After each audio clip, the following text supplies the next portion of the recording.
সেদিন একটা আপু আমাকে ইনবক্সে নক করলো, আপু গরুর মাংস তো কত কিছু দিয়ে রান্না করলা, একদিন একটু কচুর মুখে দিয়ে রান্না করে দেখায়ও তো। আমার অনেক ইচ্ছা কচুর মুখে দিয়ে গরুর মাংস খাওয়ার। তারপর আমি আবার তাকে মেসেজের উত্তর দিলাম, কেন না বোন, অবশ্যই তোমার জন্য আমি এই ভিডিওটা বানাবো, কচুর মুখে দিয়ে গরুর মাংস রান্না করে তোমাকে দেখাবো। আসলে আমিও ওইভাবে কচুর মুখে দিয়ে গরুর মাংস কখনো খাই নাই, তবুও চেষ্টা করলাম।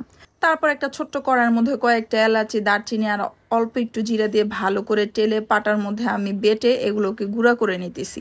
গুঁড়া করে একটা বাটিতে সুন্দর করে উঠায় রাখবো। যা একটা সেন্ট বের হইছে না এই মশলাটার, আমি একদমই ঘরোয়া মশলা দিয়ে রান্না করব। তারপরে এই যে ঘরে হলুদ, মরিচ, জিরা, আদা, রসুন বাটা যা আছে, নর্মালি গরুর মাংস আমরা যেই মশলা দিয়ে রান্না করি সেগুলো দিয়ে মাখায় জোখায় গরুর মাংসটা আমি বসাই দিছি। এখন এটাকে আমি সুন্দর করে কষায় নিতেছি। এই যে দেখতেই পারছেন সুন্দর মতো মাংস সিদ্ধ হয়ে গেছে। এরপরে এই যে গোটা গোটা কচুর মুখিগুলো আমি দিয়ে দিতেছি। এগুলো কাটার কোনো দরকার নাই, আস্তে আস্তে দিয়ে দিবেন, তাহলে সুন্দর মতো সেদ্ধও হবে, রান্নাও হবে, ভেঙে যাবে না। এই যে এখন আমি কচুর মুখিগুলো দিয়ে দিলাম।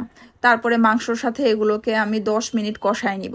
মাংস কিন্তু অলরেডি আমি 90% সেদ্ধ করেই নিছি, তারপর আমি কচুর মুখিটা দিছি। আরও আগে যদি দিতাম তাহলে কচুর মুখিগুলো কিন্তু গলে যেত। এখন যেভাবে রান্না করতেছি কচুর মুখিগুলো একদমই আস্তে আস্তে থাকবে, একটুও গলে যাবে না। সুন্দর মতো কষায় রেখে তারপরে এই যে ঝোল দিয়ে নিলাম। ঝোলটা একটু বেশি মনে হলেও পরবর্তীতে আসলে ঝোলটা কচুরমুখিতে টেনে নিবে। আমরা জানি যে তরকারি ঠান্ডা হলে কচুরমুখী অনেকটাই ঝোল টেনে নেয়। এই যে সুন্দর করে বলক চলে আসছে, অনেকটাই ঘন হয়ে আসছে। এখন ওই যে গুঁড়ো করে রাখছিলাম যে হাতের বানানো মশলা, সেই মশলাটা এখন আমি এখানে দিয়ে দিব। এতে তরকারির টেস্টটা কিন্তু অনেক গুণ বেড়ে যাবে। তারপর এইটা দিয়ে 2-4 মিনিট একটু দমে রেখে দেব, ব্যাস তারপরেই কিন্তু আমার রান্নাটা শেষ হয়ে যাবে।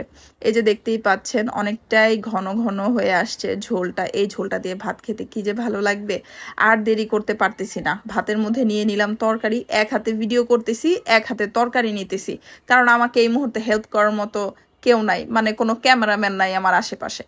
তো এই যে একটু বেশি করে ঝোল নিতেছি, কেউ আবার মনে করো না আমি খাদক। আমি আসলে মাংস কম নিছি কিন্তু কচুরমুখী বেশি নিছি। কচুরমুখী তো আমার এমনিতেই অনেক পছন্দ, তার উপর আজকে গরুর মাংস দিয়ে রান্না করছি, বুঝতেই পারছো এত গরম ভাঙতেই পারতেছি না। তারপরও তাড়াতাড়ি একটু মুখে দিতেছি, কি করব বলো, লোভ সামলাইতে পারতেছি না।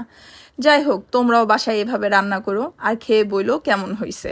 সবাই ভালো থেকো, আর আমিও খাবারটা শেষ করি। আল্লাহ হাফেজ।